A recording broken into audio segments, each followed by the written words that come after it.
Você já parou para pensar que tudo ao nosso redor é texto? Desde um simples oi, uma mensagem de WhatsApp ou até mesmo aquele artigo que você terá que escrever no final da graduação. Tudo tem um formato, uma estrutura, um objetivo, uma forma de linguagem. Mas e se você não souber identificar isso? Que diferença tem um artigo acadêmico de uma tirinha? Qual a diferença de um relatório e um poema? Qual a diferença entre um resumo e uma resenha? Se você não souber reconhecer e produzir esses modelos textuais, o seu texto pode perder força, clareza e até credibilidade. Mais ainda, você pode não interagir de forma eficiente. Nesse vídeo, nós vamos conversar sobre o que são os gêneros textuais, os tipos textuais também, e como eles são essenciais para todos nós, e como também essa habilidade pode ser desenvolvida para tornar a nossa comunicação mais eficiente. Se liga, porque isso não é só uma questão de conteúdo para a prova, é uma questão de sobrevivência nessa sociedade grafocêntrica. Os textos são todos iguais? Você já notou isso? O que se modifica de um texto para outro? Acho que no início do vídeo eu já dei um spoiler, né? Então vamos ver agora como é que isso acontece. Bom, agora nós vamos começar nossas análises, né, a refletir sobre a questão dos gêneros textuais e primeiramente eu vou trazer para vocês três gêneros que circulam na mesma área, que é a área da saúde. Tá? Então, aqui nós temos uma bula, um atestado e uma receita médica. E aí, eu quero começar a refletir com vocês sobre a função de cada um, para que serve cada um desses, né? Então, nós temos inicialmente a bula, que é um documento que a gente encontra geralmente dentro das caixas de remédio, né? Que é um documento que traz informações, orientações sobre como tomar o medicamento. Então, lá vai ter reações adversas, de quantas horas é para tomar, né? A dosagem, né? Assim como a composição do remédio. Obviamente que a bula é um documento mais técnico, né? A linguagem já é para meros mortais como nós, que não somos da área da saúde, é mais difícil de a gente entender, né? Por isso que o médico, pela receita médica, né? Ele já prescreve aí o remédio adequado e diz quanto que é para tomar, como que é para tomar, né? Então temos aí a receita como esse documento onde vão constar as orientações dadas por um profissional da área da saúde que você procurou para poder te determinar como será o uso do medicamento. E o atestado, por sua vez, né, ele é outro documento também, mas que vai comprovar, que vai atestar a situação do paciente. Então, se o paciente esteve internado, se o paciente precisa de uns dias para se recuperar, se ele está doente, está com alguma doença contagiosa, esse atestado vai servir para ser usado até para justificativas de faltas em escolas, né, em faculdades, em trabalho, tá? Então, é para comprovar a condição do paciente. Então, temos aí três modelos de texto que são totalmente diferentes, que servem para propósitos comunicativos também diferentes, que possuem formato diferente, né? E isso aí vai fazer com que cada um seja usado dentro daquilo que é o seu objetivo, tá? Não são iguais, eles só pertencem à mesma área. Vamos apresentar agora mais três modelos de texto, e esses três modelos de texto agora se voltam para a questão da propaganda, né? Então, nós temos aqui três modelos de texto direcionados ao marketing, à propaganda de uma empresa, né? O primeiro é um panfleto, o segundo é um próprio anúncio publicitário, né? Tirado de uma folha de revista, por exemplo. E o terceiro é chamado de encarte. Então, qual a diferença entre eles? Né? Uma coisa que eles têm em comum, assim como a receita, o atestado e a bula, que eram da área da saúde, é que nós temos três modelos que são voltados à propaganda. Né? Podemos dizer que os três são propagandas. Porém, o panfleto, ele visa uma propaganda mais massiva, então ele é menor, né? O tamanho dele é, digamos, uma folha de papel normal, que a gente conhece, é A4, né? Um panfleto, geralmente, ele é pequenininho, então daria 4 numa folha daquela. O que significa que a tiragem dele pode ser muito maior e a forma de distribuição também é mais rápida. Tanto que a gente recebe muito panfleto quando a gente está passando na rua, em frente às lojas. Então, o pessoal vai distribuindo aleatoriamente, porque a ideia é atingir mesmo um grande público. Por isso, ele é um gênero que deve possuir poucas informações. Então, ele tem que ser muito objetivo na informação que ele vai dar. Né? Então, ele traz a informação que ele quer, no caso aí, qual é o produto, né? Os nomes bem, as palavras muito destacadas, no máximo um telefone, nome da empresa ali, né? Que obviamente é a propaganda, tá? Mas observe a quantidade de informações, por exemplo, de um panfleto para um anúncio publicitário de uma revista. Então, o panfleto você recebe rápido, tem que ler rápido e tem que captar rápido a imagem para poder fazer ou não a escolha de comprar ou não aquele produto. Quando eu estou folheando uma revista, eu tenho mais tempo. Então, o anúncio publicitário encontrado numa revista, ele possui mais detalhes, podem observar. Né? Tem a imagem do carro, que é o que está sendo vendido, tem detalhes sobre parcelas, tem informações, né, sobre a quantidade de meses a pagar.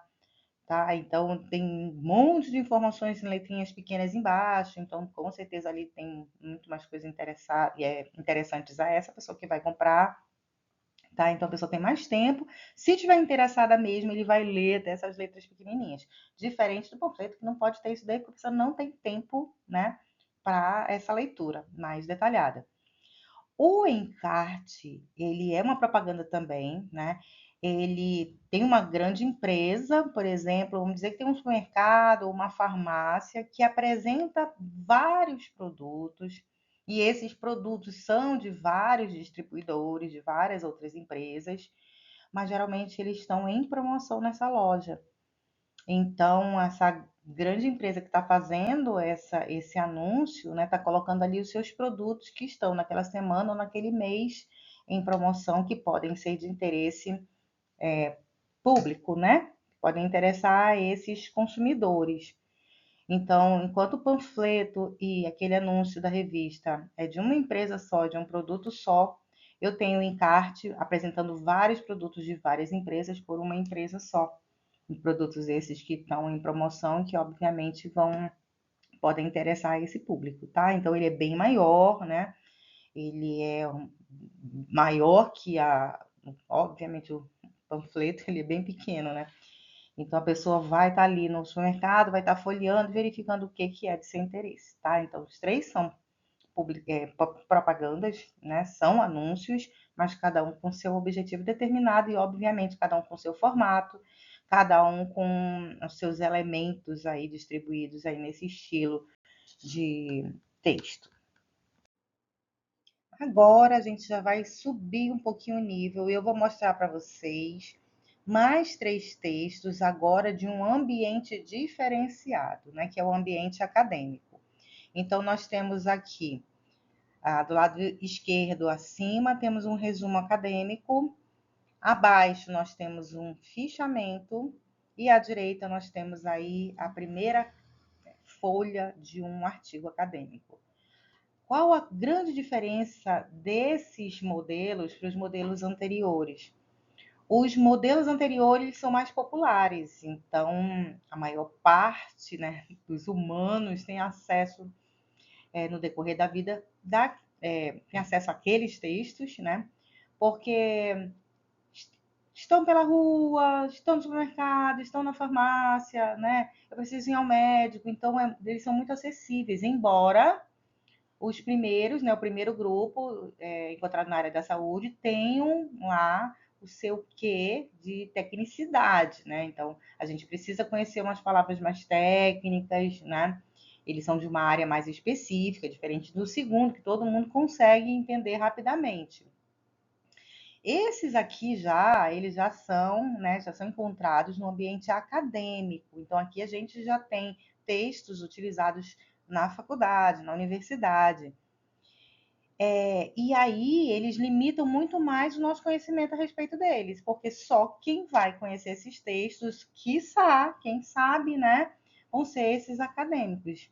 E o fichamento, por exemplo, é um gênero, né, um modelo de texto que tem sido até pouco utilizado, né, depois do advento aí da internet, da tecnologia, né, que a gente tem usado mais, porque a gente tem usado de outros recursos para fazer resumos de livros, né, fazer resumo de obras, estudar. Então, a gente tem usado outros recursos e o fichamento ele ficou um pouquinho deixado de lado aí nesses tempos.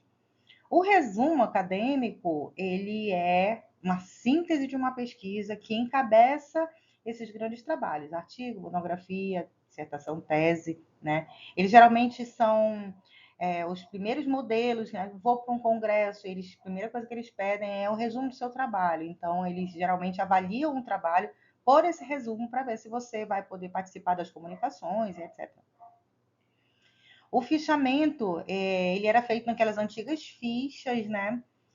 No papel mais durinho, mais grosso, então as fichas eram pautadas, então a gente tinha algumas características aí, como logo na primeira linha a gente colocar o tema do trabalho, a referência, né, a obra, e aí tinha vários tipos de fechamento, que poderiam ser feitas citações ou resumos, ou propriamente somente a referência, né, que era usada muito em biblioteca antigamente, então só tinha a referência do livro e as palavras-chave daquele livro, né, que são usadas na ficha catalográfica.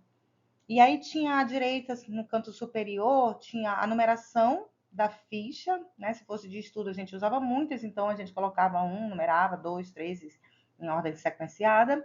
E abaixo, como a ficha ela é dupla face, né? Digamos, a gente colocava de um lado A e de outro lado B, só para poder identificar essa ordem, né? Então, antigamente era muito utilizado. E o artigo acadêmico, essa primeira folha do artigo acadêmico, também ela é reconhecida, né, por nós da academia, porque esse formato ele é muito comum, assim como o formato do resumo é um bloco de texto sem parágrafos e lá embaixo a gente tem as palavras-chave e o fichamento dentro desse enquadre.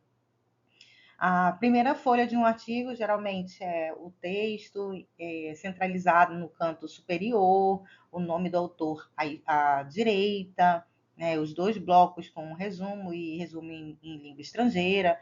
Então, para quem já conheceu, é mais fácil identificar. Assim como todos os outros gêneros. Se eu nunca fui apresentado aquele modelo de texto, é óbvio que eu não vou reconhecer, né?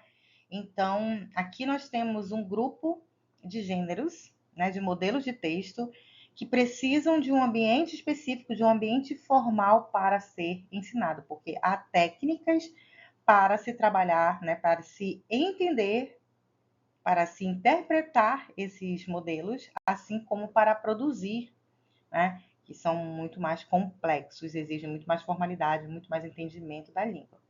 Tá? Então, aqui mais 3 modelos de texto. E aí vamos sim entrar aqui numa trilha, né, um pouquinho mais teórica, mas também muito rápido, que é para falar do que é texto, né, para eu poder entender os gêneros textuais, eu tenho que entender que o texto é uma unidade complexa. A gente sabe que, principalmente para produzir um texto escrito e esses textos formais que a gente precisa utilizar em ambientes formais, a gente precisa conhecer a articulação dessas palavras, dessas frases, né? Que é por isso que a gente diz que esse texto é uma unidade constituída por sintaxe. Eu preciso estruturar um texto, né? Que é o que a gente sabe. Então, esse texto vai ser estruturado por meio de uma gramática, por meio de uma sintaxe, de estruturas daquela língua. Falando de uma constituição semântica, a gente está falando de uma constituição de sentidos.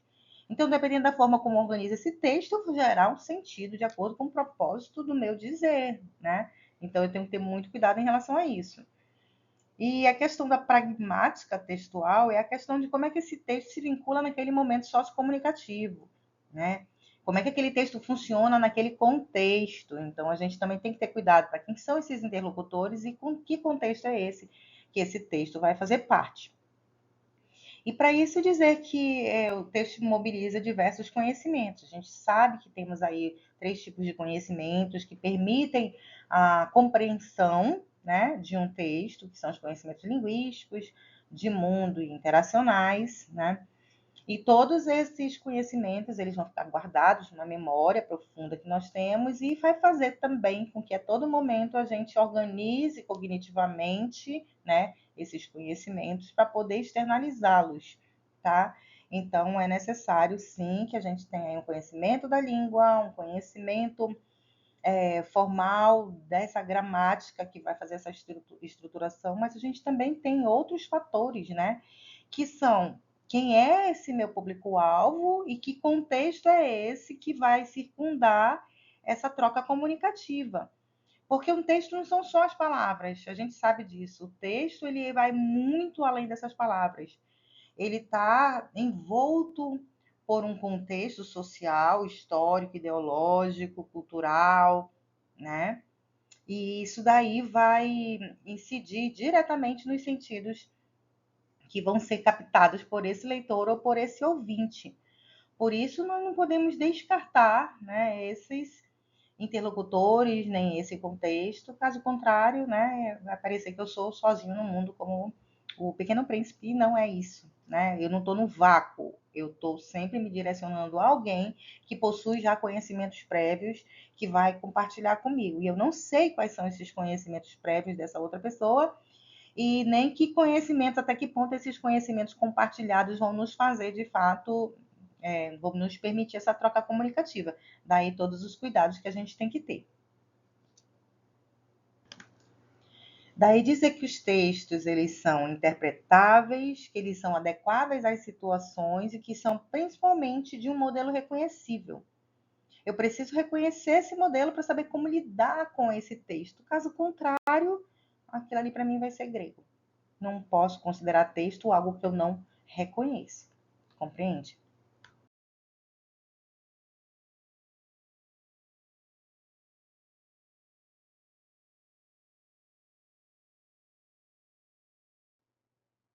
Fechando então essa partezinha, a gente diz que o texto é um elemento complexo de interação, a gente já viu isso, é uma unidade complexa que depende de conhecimentos.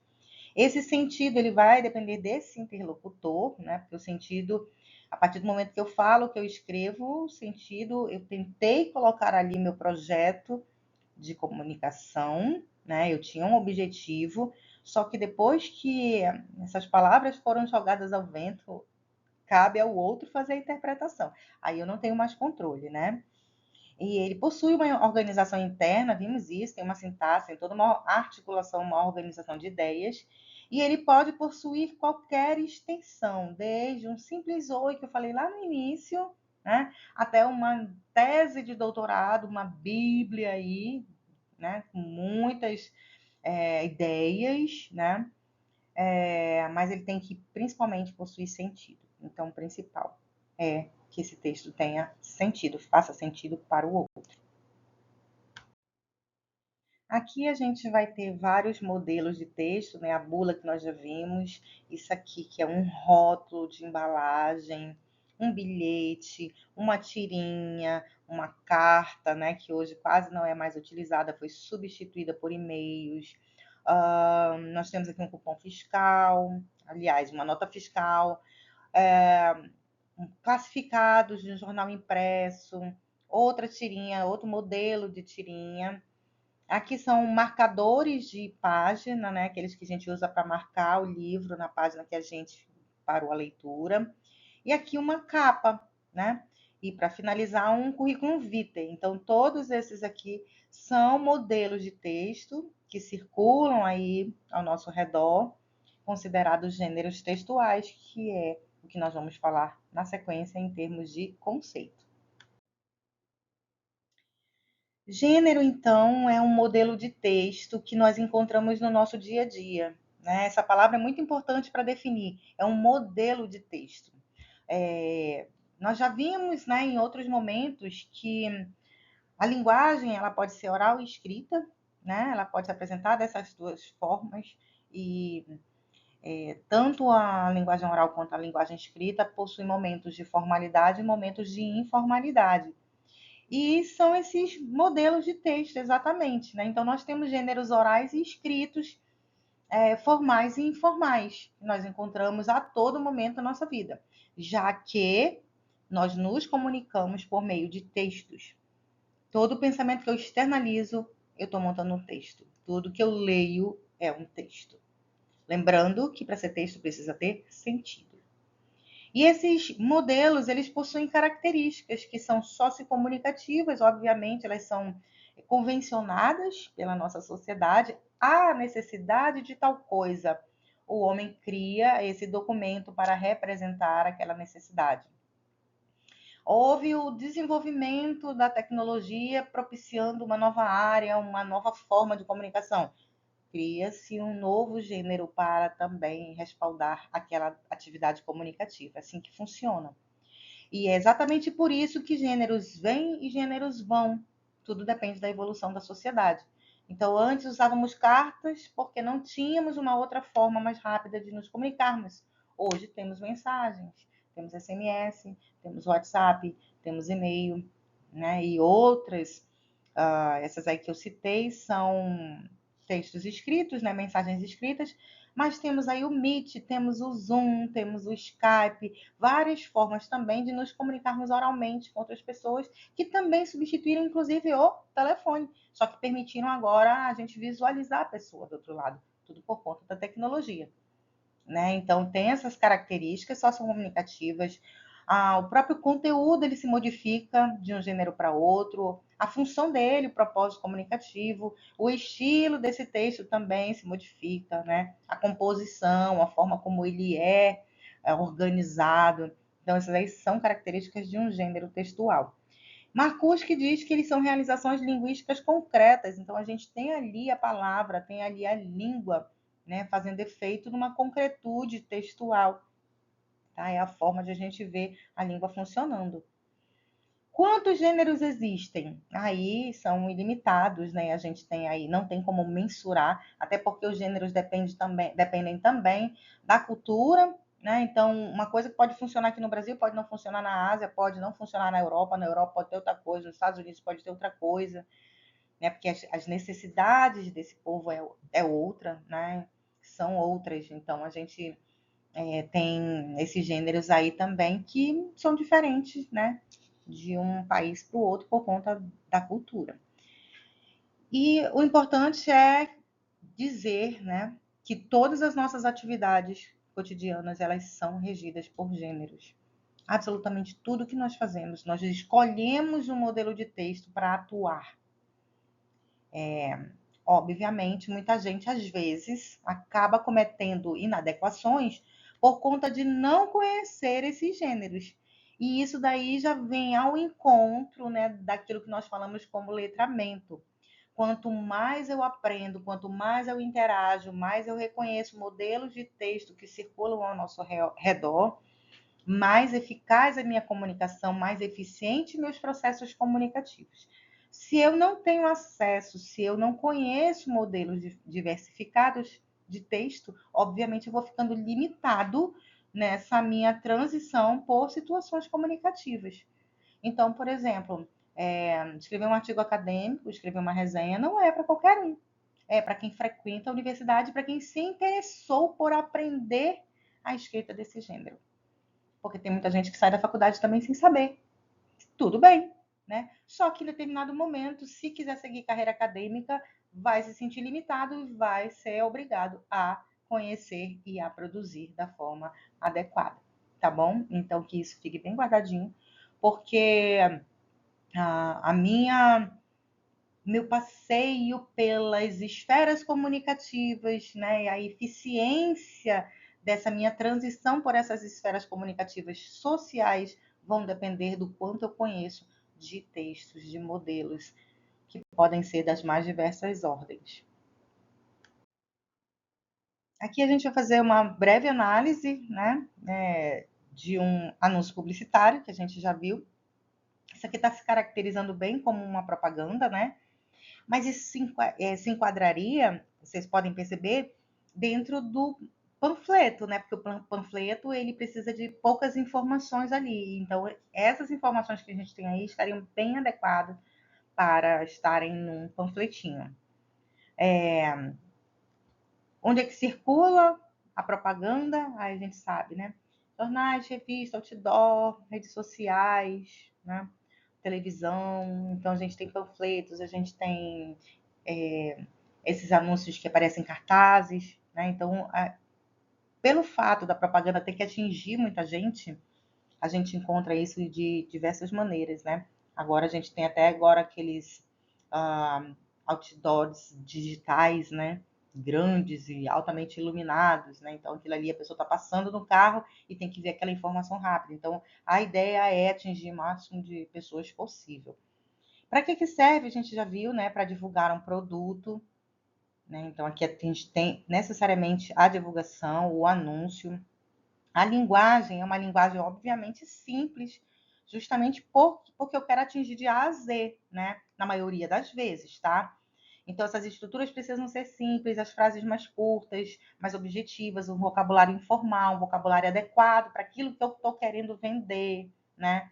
Então, as expressões também, elas são mais populares, mas também tem que se adequar àquilo que eu estou vendendo e ao público a que eu estou dirigindo esse anúncio. Então, percebam, se por acaso eu quero anunciar algo que seja voltado para um público específico, digamos, materiais para as pessoas, né, para os dentistas. Então, lógico que ali eu vou utilizar uma linguagem diferenciada, porque tem um público muito específico. O lugar que esse anúncio vai circular também vai ser um lugar específico. Não vou sair distribuindo no centro da cidade panfletos para dentistas, né? De materiais para dentistas. Tá? Então, assim, tudo isso daí tem que ser analisado, né? Para a gente verificar onde é que vai circular, para quem esse modelo de texto, né? Quem é o público-alvo. E aí, isso daí, toda a linguagem vai ser feita em consonância, né? Para atingir esse público. E aí, quanto ao aspecto gráfico da propaganda, a propaganda ela tem que chamar atenção. Então, os marqueteiros eles vão aproveitar e vão usar de muitas cores, vão destacar aí, o elemento principal sempre vai ser o produto que está sendo vendido, vão destacar a empresa, né? Então, eles vão usar de muitas fontes, de elementos que possam chamar a atenção das pessoas para esse produto, porque eles querem atrair os olhares, tá? Então, essas cores chamativas, essas palavras em destaque, isso daí vai ser bem importante para que ele atinja o objetivo dele. Aqui nós já temos o nosso artigo acadêmico, né? Então, esse gênero é chamado artigo acadêmico. Onde ele circula, a gente já viu que circula nas instituições de ensino superior, né? Nas faculdades, universidades. Para que serve um artigo acadêmico? Um artigo ele serve para divulgar uma pesquisa, que é o grande objetivo de se fazer ciência, de se fazer pesquisa, né? Então, a funcionalidade dele é divulgar conhecimentos, divulgar pesquisa acadêmica. A linguagem, obviamente, bem o contrário, né? O lado oposto da nossa propaganda, é uma estrutura mais complexa, a gente tem frases muito mais longas aí, né? Períodos compostos por subordinação, que a gente sabe muito bem, né? Que são aquelas frases mais longas com conjunções, né? Então tem toda uma organização oracional aí que é mais complexa, então eu tenho que entender de linguagem para poder fazer isso acontecer.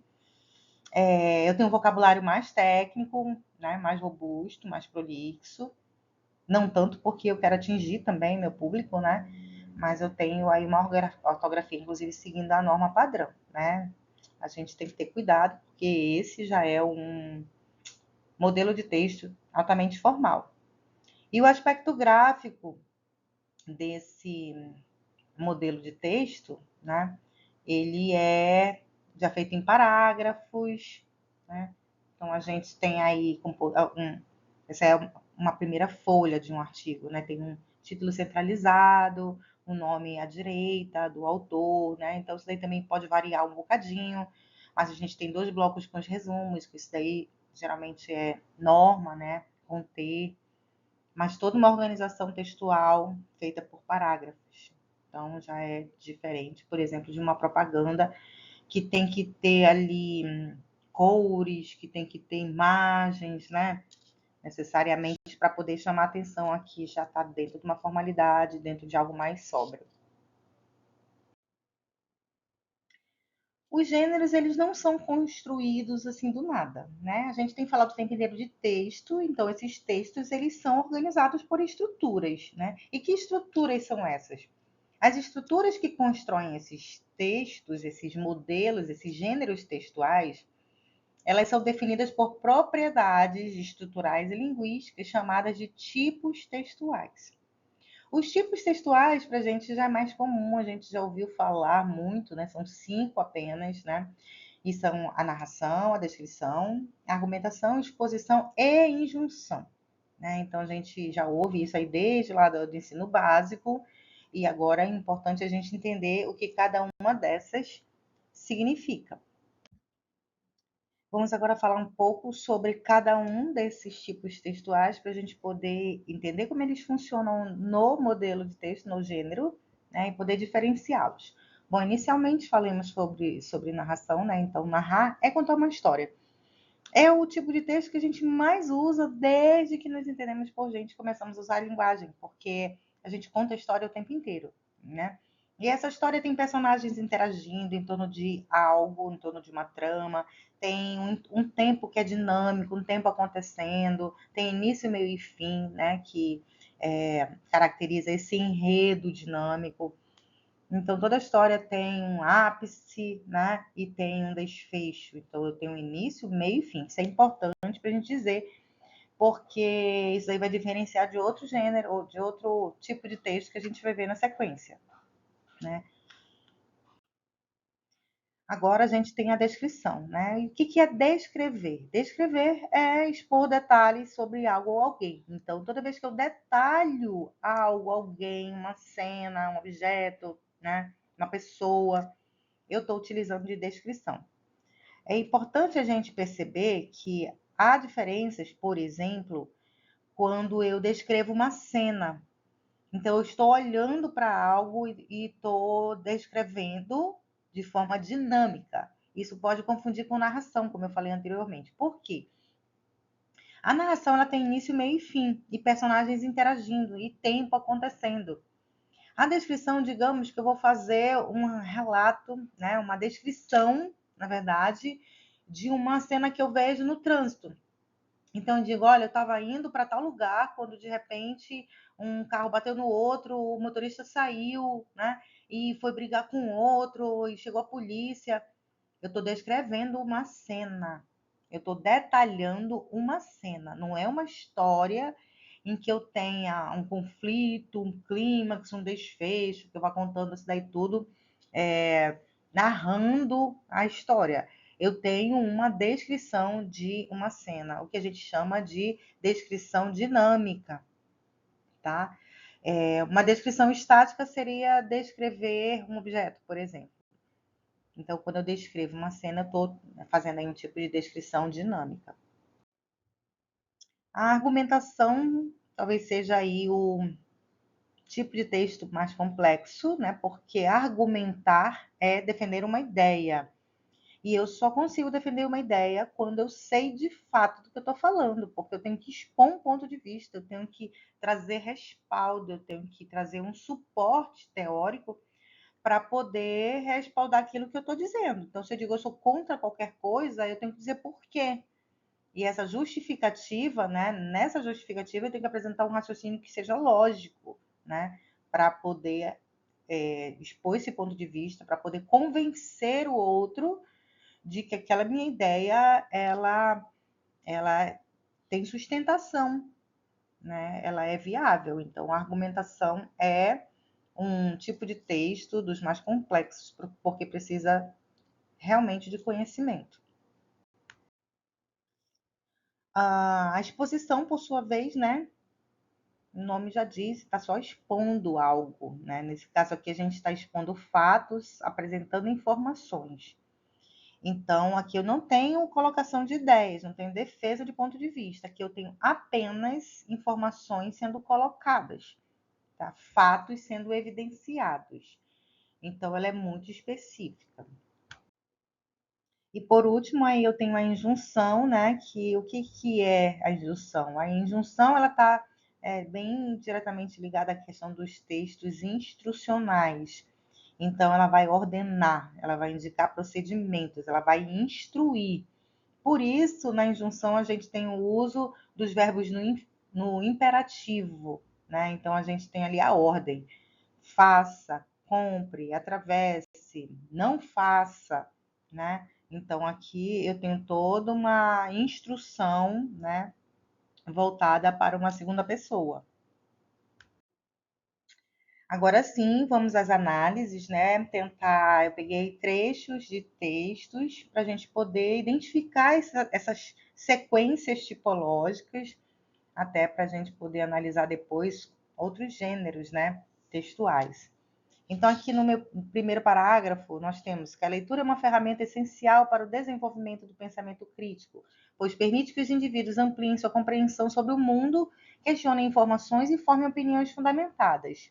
Em uma sociedade onde a desinformação se espalha rapidamente, a capacidade de interpretar textos com profundidade se torna ainda mais relevante.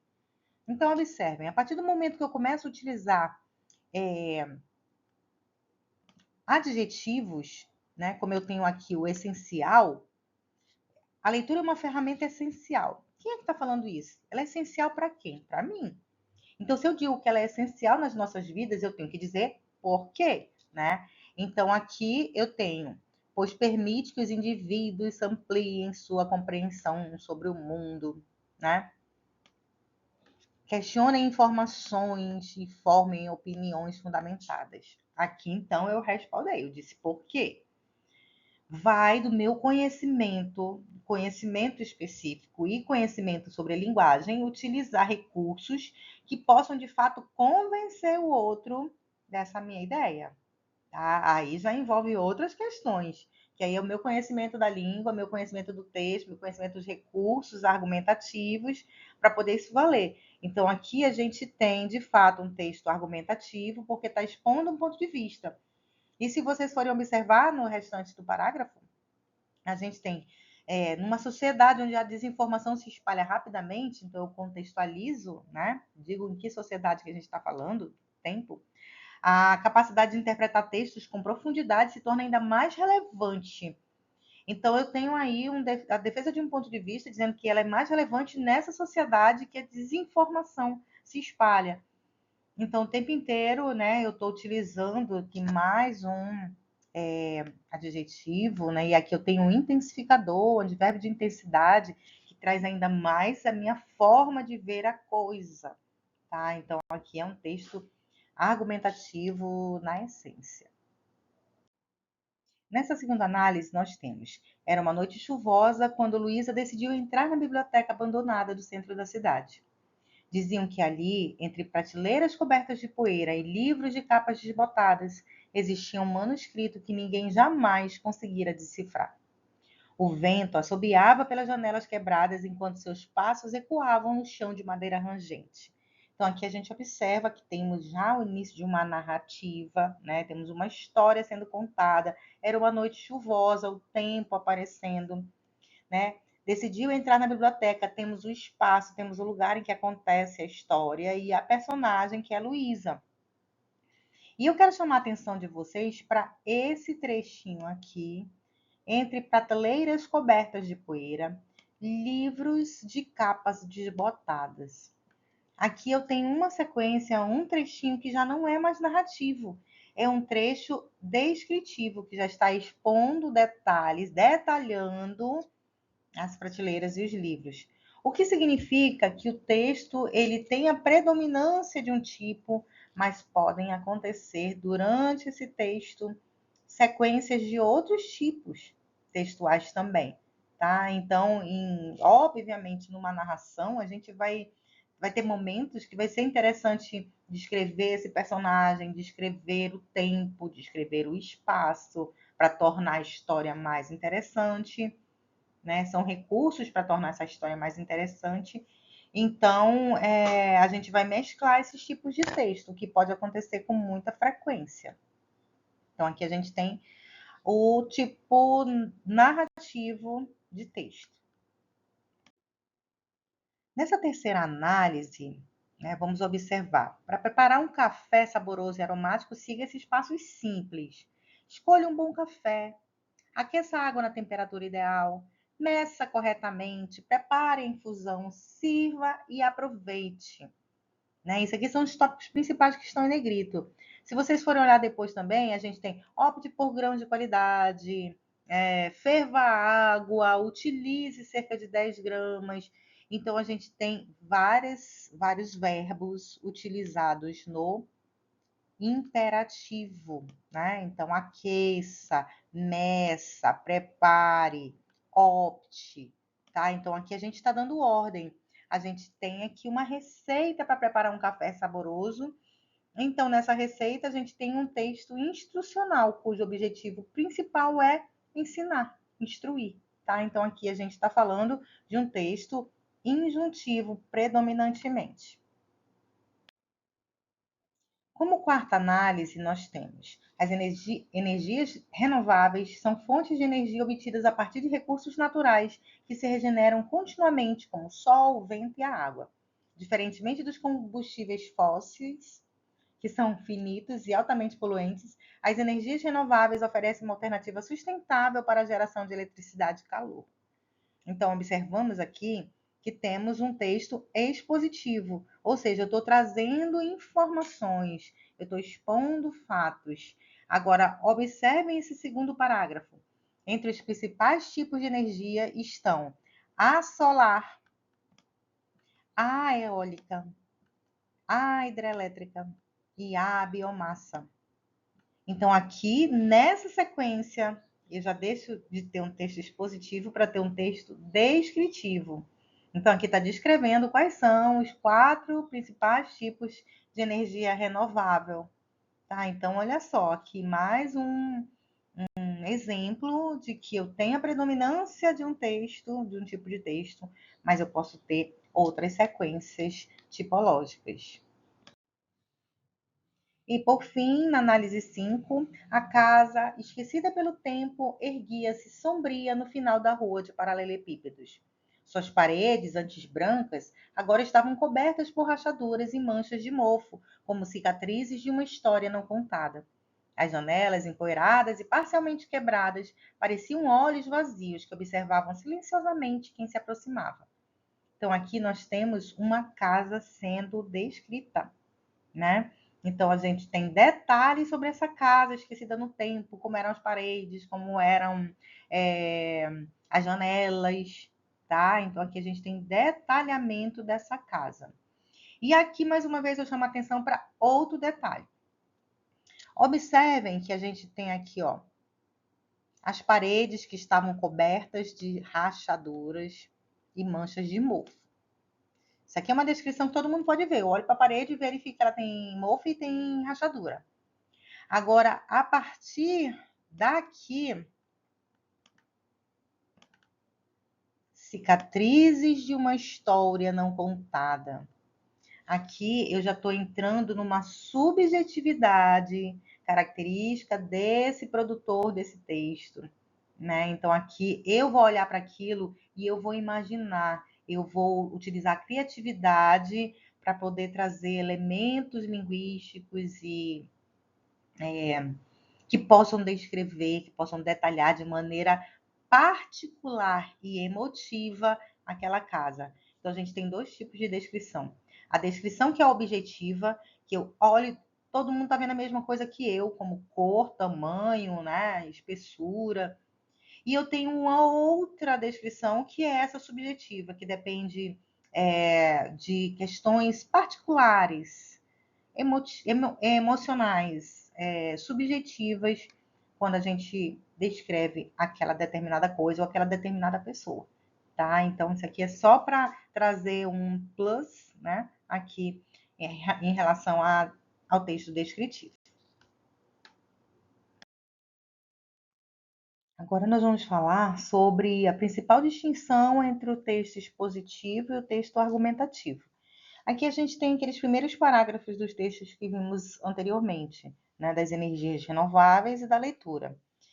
Aqui eu estou confrontando esses dois para mostrar que o primeiro parágrafo, que é do texto expositivo, ele está trazendo apenas os fatos, as informações, se abstendo de toda e qualquer defesa de ponto de vista. Então, ele está só colocando ali, ele não está dizendo por quê, ele não está se posicionando, tá? Ele está só trazendo uma informação que qualquer pessoa poderia saber. Agora, no segundo parágrafo, nós temos inclusive aí em destaque adjetivos que são mais particulares. Então, eu dizer que a leitura é uma ferramenta essencial para o desenvolvimento do pensamento, pode ser que eu ache outra pessoa não. E aí, na sequência, é importante que eu diga por que eu acho ela essencial. E aí a gente traz uma conjunção explicativa apresentando aí essa justificativa. Da mesma forma, a gente também está contextualizando a sociedade em que tem uma fake news e desinformações se espalhando de maneira muito extraordinária, né? E aí diz que essa capacidade de interpretação com profundidade da leitura a que se torna ainda mais relevante. Então, eu tenho o uso de adjetivos e eu tenho o uso de advérbios que estão a todo momento expressando meu posicionamento, meu ponto de vista sobre determinado assunto. Então, essa é a grande característica que diferencia um texto argumentativo de um texto expositivo. Para finalizar, nós vamos mostrar aqui rapidamente, né, em gêneros que nós até observamos antes. Por exemplo, aqui a gente tem uma propaganda, e a propaganda ela é composta de sequências, né, textuais diferenciadas. Então, aqui, inicialmente, nessa frase em destaque, a gente tem aí uma exposição, tem uma informação. Da mesma forma que se taxa de 0%, está também expondo uma informação. E na parte que tem as parcelas, né? Quantas parcelas, o valor dessas parcelas, aí a gente já tem o quê? A descrição, né? Descrevendo o número de parcelas do pagamento do carro. Então, dois tipos de sequência aí, né? Dois tipos de texto, duas sequências tipológicas apresentadas aí nessa propaganda, por exemplo, né? Nesses trechos que a gente analisou. Aqui eu já vou apresentar para vocês o bilhete, né, outro gênero textual, e o bilhete, ele também nos dá a possibilidade de várias sequências.